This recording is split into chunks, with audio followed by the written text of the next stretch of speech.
And welcome back. Thank you so much for joining me in today's video. Today's video is based on some early indications of home buying demand. So for example, the National Association of Realtors just announced today, which is July 27th, their pending home sale numbers for June. I have a lot of analysis, or I should say, I did a lot of analysis of their data. So in today's video, I'm going to share that. Plus some more reports regarding some forward-looking indicators of our U.S. housing market. So here's a report from the National Association of Realtors, again, just posted on July 27th, which again is today. Instead, I want to share, rather than reading you this press release, I want to share the actual numbers and then my own analysis of their data here. So here's a snapshot for the country as a whole. And by the way, the National Association of Realtors has what's called their Pending Home Sale Index, or their PHSI. That's a seasonally adjusted annualized rate in regards to the number of pending home sales in the US. So that's a fancy way to say this is a look at the number of contracts being signed for existing houses in the US. So their index was 76.8. That's an increase, very small gain of 0.3% from May. Now, of course, every real estate market's different though, right? And you can see that right here. The West and the South fell by about 1%, whereas the Midwest increased by 4.3% month over month. The Northeast also squeaked by with a small gain of 0.6%. So here's also a table as well from the association here. Again, seasonally adjusted and also annualized as well. So an increase of 0.3% from May, but a giant decrease of 15.6% compared to June of 2022. Also, big decreases of more than 14% year over year for each of these four major regions as well. So here's where it gets really fun, and here's where I get to really nerd out here. So here is the information I pulled from their website here, the date and their index. Everything else is based on my own nerdy analysis here. So at 76.8, this is actually the first time in the last 4 months in which their index actually increased. So we did decrease in March, April, and May, but a slight increase of 0.3% this June. And by the way, at 76.8, this is actually very close to the all-time record low that was set back in November last year at 75.5 if we were to exclude April of 2020, where the index was at, what was it at 71.6. That was really impacted by COVID lockdowns than anything else. So in my personal opinion, the all-time record low, excluding the onset of COVID, was November last year at 75.5. So at 76.8, this is not too far off the all-time record low set last year. Of course, there's a lot more I want to share because the year-over-year change was a decrease of 15.6%. Now, this is something I just found out just about 15 minutes ago, because when I was analyzing this data right here, the year-over-year changes, this actually marks the 25th consecutive month of year-over-year decreases. The last time we had an increase year-over-year in the number of pending home sales was way back in May of 2021. As you can see right here, huge decreases of pending home sales going back to June 2021. The last time we saw an increase was in May 2021, a gain of 13.8%. One thing I actually just thought of just now is that the huge gains year over year we saw in March through May of 2021 were also really only due to the fact that we saw a giant decrease back then in 2020, right at the onset of COVID here. In other words, because it decreased so much during COVID lockdowns, of course, it increased greatly in 2021, 12 months later here. But of course, there's much more I want to share though, because this 15.6% decrease compared to June of 2022 is much, much worse than the historical gain of 0.3%. So going back to 2010, when looking at the June year-over-year change, the average going back to 2010 is an increase of 0.3%, as you can see right here by my nerdy Excel formula right there. A gain of 0.3%, whereas this year it was a decrease of 15.6%. All right, let's have a look at the month-to-month change, because again, that increased by 0.3% this June compared to this May. But it has now fallen for 16 out of the past 20 months. It's also on par with historical averages as well. So the historical average, this is the average May to June change going back to 2010, is an increase of 0.4%, whereas this month, or I should say this June, we saw a gain of 0.3%.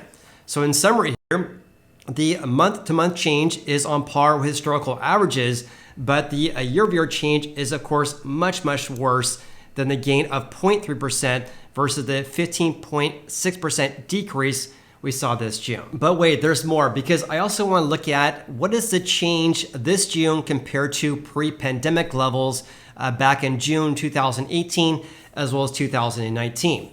When looking at those changes, the change from 2019, which was, what was our index? Their index in June 2019 was 108.9. That's a decrease of 29%. Also, the change from June 2018 is a decline of 28%. So before I share a summary of this snapshot right here, I also want to talk about this tale of two different markets, which I shared in my video from 1 month ago here. So number one, pendings of existing houses. Existing houses exclude brand new home construction. So existing houses are older houses. They're not brand new, right? So pendings of existing houses are counted the same way as sales of new home construction. This is because the U.S. Census Bureau defines a new home sale as a contract being signed or a deposit taken by a builder between the builder and, of course, the home buyer. Therefore, pendings of existing houses and new home sales are measured more or less the same way, a measurement of contracts being signed. I mentioned that because look at number two here. Number two, pendings fell 15.6% year over year, as I shared above there, versus a 24% gain during the same time frame regarding new home construction. So pendings of existing houses decreased by nearly 16%, whereas new home construction actually increased by 24%. Quite the dichotomy we have in our US housing market. Also number three here, therefore we have two entirely different markets right now. In the resale market for existing houses, we have a low amount of sales and a low amount of houses for sale. Compare that to new home construction, we have sales which are on par with pre-pandemic levels, and also we have a high amount of houses for sale for brand new home construction. Also, new home sales is roughly on par with pre-pandemic levels because builders are still offering buy downs to lower home buyers' mortgage rates. And of course, they're also lowering prices as well. And also builders are also taking advantage of this anemic supply of existing houses for sale. So let me briefly summarize this for you guys. Number one, the change in pending home sales for existing houses year over year this June was much, much worse than historical averages going back to 2010. However, the month-to-month change was on par with historical averages here. Number two, the index of 76.8 is very close to the all-time record low that was set back in November last year, excluding the onset of COVID. This next sentence here is what I said 1 month ago. I said their index, which of course is a measurement of contracts being signed for existing houses, I said here it could decrease further in June given higher mortgage rates.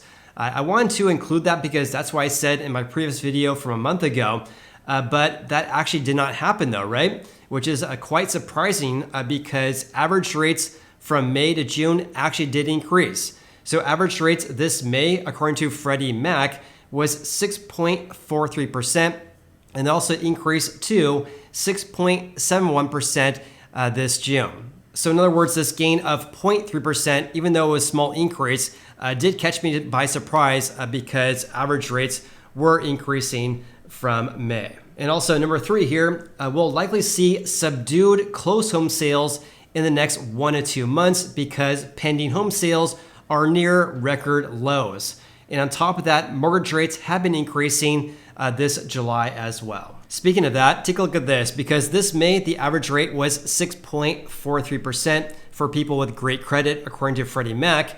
It increased to 6.71% this June. And then at the time of filming this video, the average rates so far this month is at 6.84%. Okay, let's change gears slightly here and talk about the number of real estate showings across North America, according to showingtime.com. Because for the week ended July 26, this year, it was a 9.6% increase compared to the first week this year. Compare this to last year this time, it was a decrease of 4.2% compared to the first week of 2022. And also, here's something I shared in my previous video regarding the number of applications, but I have some additional information to share regarding this. This is from the MBA, just posted yesterday for the week ended July 21st. So the seasonally adjusted purchase index, which is an index which measures the amount of people who are submitting loan applications to buy houses, that fell by 23% year over year. It also decreased by 3% from 1 week ago. Now here's something I want to share, which I did not mention yesterday, is our purchase index at 63.2. When looking at pre-pandemic levels, this is the lowest levels going back to February of 2015. This, by the way, is drastically different compared to the giant gains in the number of applications for home loans to buy brand new houses, because this June it increased by 26.1% year over year. So please comment below with your biggest takeaways from today's video. Also consider subscribing if you haven't done so already. Also hit the like button if you guys got any value out of today's video. Hope you guys have an awesome day and look forward to seeing you on the next video.